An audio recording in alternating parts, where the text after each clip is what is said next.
through. Okay, let's run it through the sort of the stimulus response dopamine loop, because this is important for people to understand. You know, my critics say, oh, this is just like television. This is just a moral panic like television. You know, adults said that it was rotting kids' brains, but we turned out fine.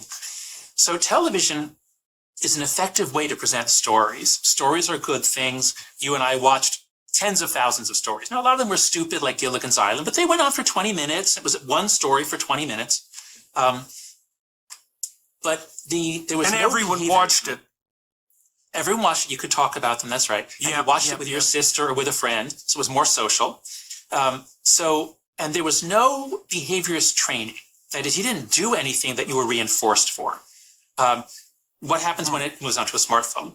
First, it's a small screen that you control. Now you're watching alone. You're not with your sister or brother. You're not with your friends. You're alone.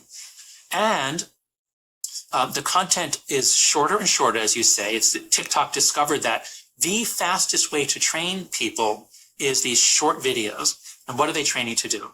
So a video comes up, you're watching it, and you've been watching it for 8 or 9 seconds, and you become an expert in saying, this is not the most interesting. Let me try again, like a slot machine. I'll do a behavior, I'll swipe, and then I get a reward. But it's a variable ratio reinforcement schedule. So, sometimes I swipe and it's not better, but sometimes I swipe and it is better. And so that feeling of slot machine. Exactly. In fact, it's modeled after the slot machine. The pull down, it was literally modeled, you pull down and then it kind of bounces. That was literally modeled on the slot machine. And so as long as it involves little bits of dopamine in response to doing a behavior, now you're engaged in the psychology of addiction. And this is Anna Lemke's wonderful book, Dopamine Nation.